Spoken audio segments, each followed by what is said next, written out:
Update. Am I the a-hole for wanting nothing to do with my kids and ex-wife after 2 years of false allegations?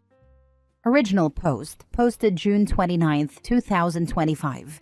Last year, my kids, 9 female and 7 male, ran away late at night/early in the morning. When found by some city officials, they claimed I kicked them out of the house. I woke up that morning to the cops and CPS knocking on the door. I told my side of the story from what I knew, and they had my now ex-wife tell her side while keeping us separated. The cops claimed our stories didn't match and ended up arresting me. I bailed myself out that same day and went to live with my parents for a while. I was dealing with court, scared that I was going back to jail or prison and that I'd lose my job, which I had only been at for a year.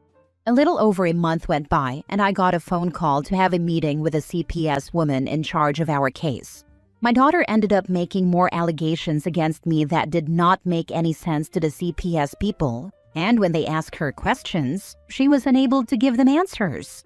My son ended up breaking first and admitting the whole thing was made up, and that my daughter was the one who orchestrated everything.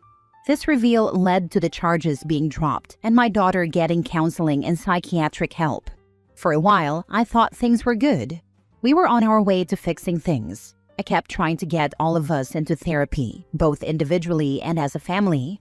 I was already in therapy due to this whole situation anyway. My ex kept dragging her feet and it never went anywhere.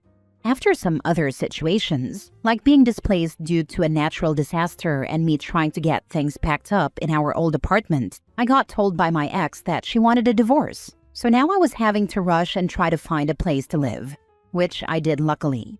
I actually move in tomorrow. On the 14th of June, I got served an emergency protection order by the county sheriff's office. I was told it's because I allegedly hit my son and gave him a concussion while in the grocery store, where there are cameras. He had been taken to the emergency room by my ex on the 14th, but this event allegedly happened on the 10th. I had told my ex that due to me having to get this house to rent, along with utilities in my name, adding up to over $2,000, I wasn't going to be able to pay certain bills this month, but that I'd get them caught up as soon as I could to get everything paid off and even. I signed for the deposit on the 11th, and the kids had been with her while I did this paperwork, and there was no issue. That same morning, I had taken my kids to the park so they could play, and I recorded videos of them being silly and having fun. I was talking to my therapist this week and told her what was going on and how I felt about being around my ex or the children. It's 2 years in a row of false allegations. I want nothing to do with any of them now. I'll pay child support gladly. I had an agreement with my ex before this all happened of paying $1,000 a month, $500 per paycheck for child support. After all of this, am I the a-hole for not wanting to be around the children and my ex after everything gets settled and found out to be lies again? Edit. I posted this before I clocked in at work, so let me give some more details. My ex-wife and I were still together when the kids ran away last year. My side of the story during that was that I came home from work, talked with the kids and wife, gave the kids their melatonin gummies before sending them to bed, after which I took a shower before making myself something for dinner and cleaning up afterward. By this point, my ex was already asleep, and so were the kids. When CPS and the mental health professionals were talking to my daughter after everything got cleared, she was saying the voices she was hearing were telling her to do things. The mental health professionals said this sounded too rehearsed to them. It later got revealed that she had been watching videos on YouTube about kids pranking their parents, and she wanted to try it out herself.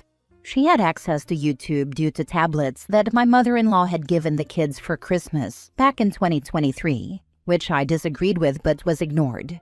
At the time, and to this day, I do not believe my ex had a hand in the running away situation. On to this year, my son went to the ER on the 14th because he had, and I quote from the paperwork I was given, dizziness, lightheaded feeling, and a nosebleed. I am not sure how he received a concussion. Nothing is finished with this situation yet, and nothing has been decided in terms of child support. We go back to court next month to revisit this after the investigation has finished. On the day I received the EPO, I talked to a state trooper and told him the kids' history, showed the videos of my kids playing, and showed receipts on my banking app from when we were at Walmart and at what time we were there. As of right now, I haven't heard anything else. I have already been interviewed by CPS and informed them of the same things I told the state trooper, because it is a different person on this case as my ex and kids live in a different county at the moment. This time, I firmly believe that my ex is behind this, due to my telling her some of the bills would have to wait because I'm having to pay approximately $2,500 to move, put down deposits, and pay first and last month's rent. I haven't seen my kids since I dropped them off with my grandparents on the afternoon of the 11th. I have not made a decision about staying away from my kids, but I do plan on talking to a lawyer in the next couple of days, and I'm looking into security for my house and a discreet body camera to wear, like many other users have suggested. I'll try to answer any other questions that I can, but I move tomorrow and I have some last-minute things to pack up and put in my car and move downstairs. Thank you for all of your insights, words, thoughts, and prayers. It means a whole lot to me, more than I can put into words. Now for the top comments before reading the updates. Not the a-hole. I am one of the loudest fight for your kids advocates ever. It takes disasters for me to think a parent should distance themselves. You, sir, have a disaster here. My big suspicion? How sure are you that your ex-wife isn't the one orchestrating all of this? It seems extremely unlikely that without her orchestrating this, both your kids would make up such nonsense one after another. I think you get the best lawyer you possibly can and go for broke. You either get 100% uninhibited custody, etc., or walking away may be your only option. If you lose, just wait for her to later expose herself, then reconsider. I also suspect his soon-to-be ex is behind all this. I wouldn't give her a dime more than legally required. Not the a-hole. There's only so much a person can put up with. It's sad since it involves your kids, but you have to protect yourself emotionally, mentally, and financially. I need some things cleared up here. I saw your comment about your kids watching YouTube videos about running away before all of this happened, and you also say your wife was asleep. Even if your stories didn't match, it doesn't explain why you were arrested. Your child allegedly received a concussion and was taken to the ER. And if it happened in public, a grocery store, it should be verifiable. You point to cameras but doesn't confirm what they show? I haven't heard anything back yet about the cameras in the store, and I honestly have no idea what the cops were thinking with that. I work in law enforcement, but not as a cop, and this has honestly made me very distrustful of them. Now for the first update a month later. So I have an update, along with answering some questions better from my previous post. When I first posted this, I was not in a good headspace, and I realized that I wasn't very clear. To be honest, I'm still not in a good headspace, but it's a little bit better. For starters, these false allegations started last year when my kids were 9 and 7. When I said 2 years, I meant calendar years. When I said I spoke to the police about my side of the story last year, I meant what happened the night before the police and CPS showed up at the front door. I had gotten home, spent some time with the kids and my ex-then-wife, gave the kids their melatonin gummies. This was done on an as-needed basis, mainly 2 to 3 times a week at most. After that, I went and took a shower, made myself some dinner, then ate and cleaned up the kitchen before spending more time with my then-wife before we both went to bed. Due to a contraction happening when she was being given the epidural, she sleeps better propped up, so she slept on the couch while I and the kids slept upstairs. The next morning is when I woke up to the cops at the door with CPS. I was charged with child abandonment and arrested. It took over a month for the truth to come out about my kids making this up, due to the fact my daughter was saying I was having sex with her. The CPS agent conducting the investigation tried to ask more details, and that's when my daughter started crying and admitted she made it up because she couldn't give details. The only reason my daughter even knew what sex was is because my ex and I were in the bedroom and we both thought the other locked the door, and my daughter walked in on us. Moving to now, I don't know how my son got this supposed concussion. We had court again on Monday, the 21st, and when the judge asked my ex, she told him that, after talking with a state trooper, we have decided to not press criminal charges. I asked the judge if there was any evidence that they had about what they're claiming I did, and he told me that since no charges were filed, there's no evidence gathered to give to me. I want to thank everyone for their answers on my last post.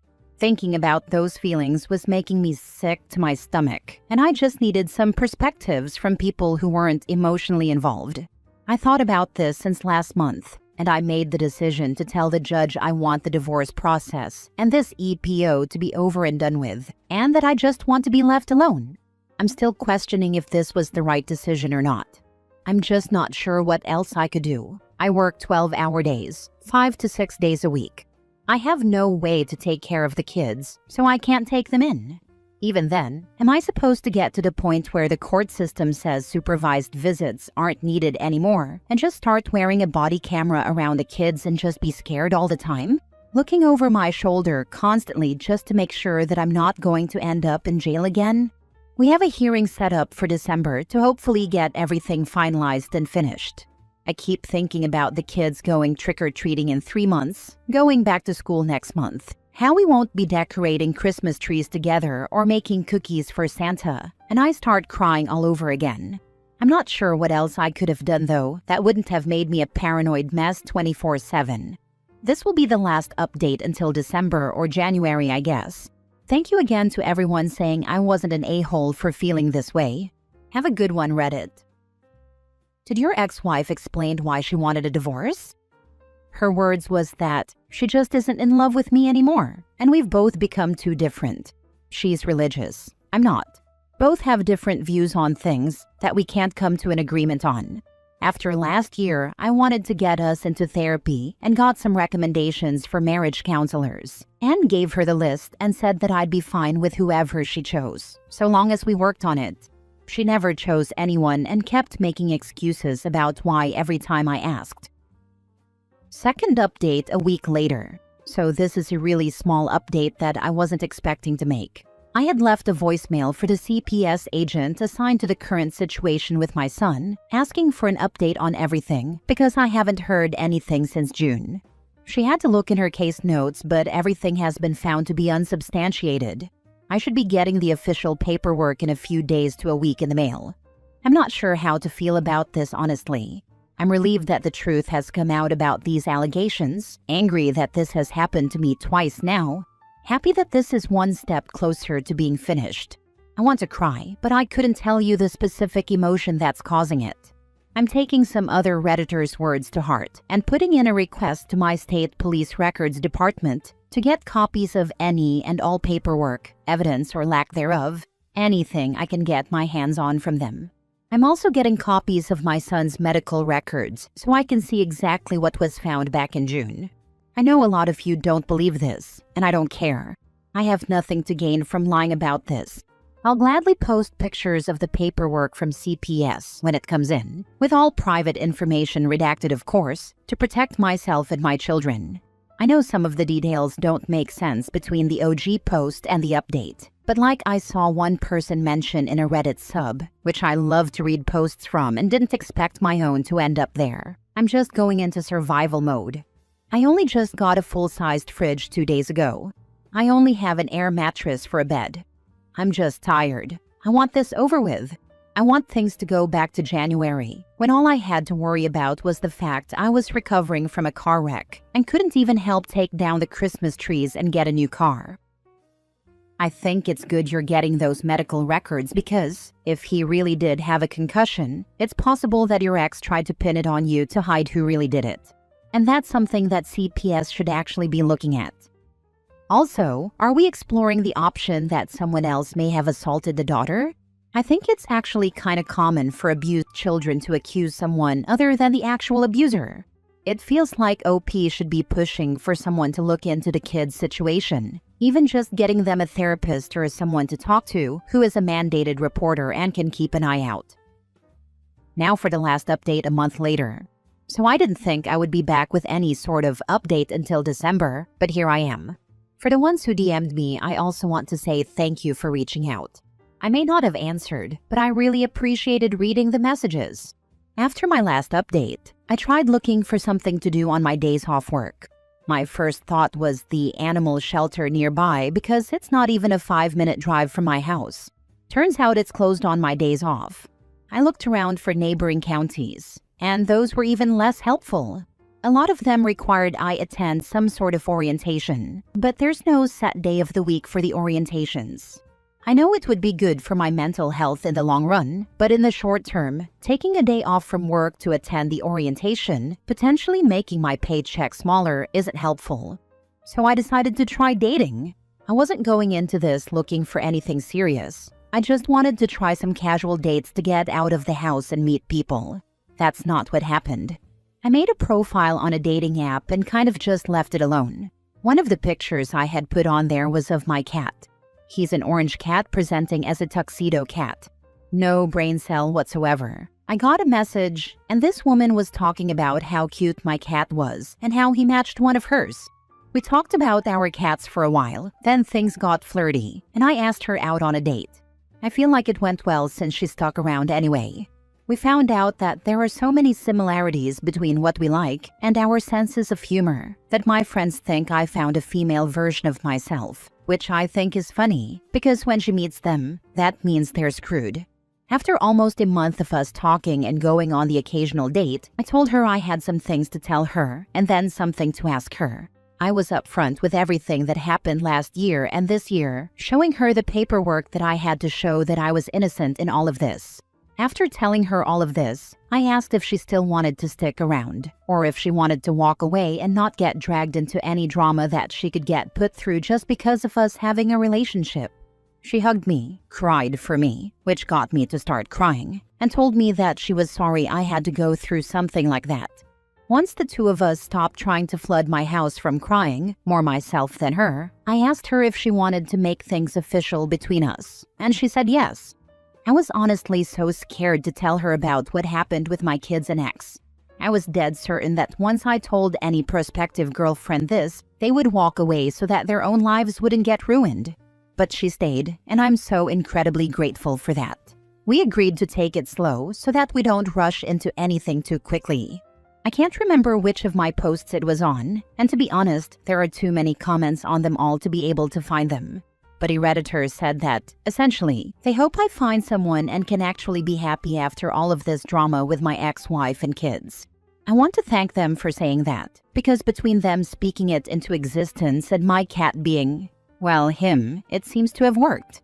I'm not back up to 100% though. I'm still scared that something else will happen that will somehow mess my life up even more. I'm scared of the cops showing up at my house with new allegations, even though I haven't done anything. I'm scared of running into my ex or the kids in public just by going grocery shopping and somehow getting arrested over it. Every time I drive home and a sheriff, state police, or city police vehicle comes towards me or drives by the house, I can feel my anxiety spike. I have cameras up that record my front door, back door, and where I park my car outside my house, and cameras inside that cover my front door and my back door. I have other means of showing my location on my phone and where I've traveled, if I've traveled at all that day. I keep any receipts from shopping, or even grabbing something to eat while in town, just so I have timestamps of where I've been and when I was there. It's a mess, but I'm doing what I can. I'm looking forward to learning more about my girlfriend that my dingus of a cat helped me meet. I'm looking forward to being able to not live in fear of police. I'm looking forward to being able to live and not just not die right now. Again, I want to thank everyone for their thoughts, advice, comments, everything. I'm still gathering paperwork and what evidence I can about all of this, and sadly I still don't have answers about why this has been happening. I don't know how my son got this supposed concussion. I don't know if my ex is coaching them. I don't know if someone is in their lives because of my ex that is causing all of this. I don't know if I'll get those answers. But right now I'm going to keep searching and fighting for myself until I either can't find anything else or I get answers. I would demand a psych evaluation of the kids as part of the divorce. I'm afraid they are being coached by their mom, and if that is the case, it is abuse and you have to protect your kids. Have a professional do a full evaluation because they could be as much victims as you are. I'm leaning towards that. I'm just wanting to get to tax time so I can get my return and hire a lawyer. Last story. Am I the a-hole for snapping at my girlfriend's friend who wanted to take care of her for the night? I am 21 male, and my girlfriend is 27 female.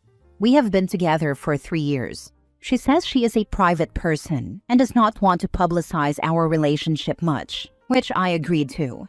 But her friends, even the ones who know we are together, hit on her as if she were single, and it seems to me she enjoys the attention. Her guy friends act as if I am invisible. Just last weekend, one of her male friends told her he could take care of her tonight and stay by her side, right in front of me. And Sarah found nothing wrong with it. In fact, she was angry at me for snapping at her friend because apparently I was making a huge fuss over her so-called friend's concern for her and could not act mature even when she was sick. She had a headache and mild fever, not some life-threatening illness that required someone to nurse her the entire night in her room. I could have taken care of her just as well, yet she acted like I overreacted. I am not sure if I was wrong in refusing her friend's offer to stay one-on-one with her for the whole night, but she definitely believed I was overreacting since I am young. After this incident, I told Sarah that either she acknowledges me properly without any air of ambiguity, or I will leave. She told me I was being immature for expecting her to yell about our relationship from the rooftops, and said I was breaching her privacy. So, am I the a-hole?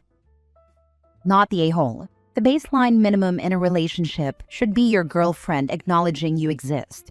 You're not immature for wanting that. Yeah, and I was not wrong in not allowing her friend to stay with her one-on-one, right? Please say it was nothing wrong and I was not inconsiderate and insensitive in doing so, because she made me feel like crap for it, and I need external validation. She's playing with you like you are a toy. She likely makes fun of you with her friends, which is why none of them respect you. Respect yourself and dump her.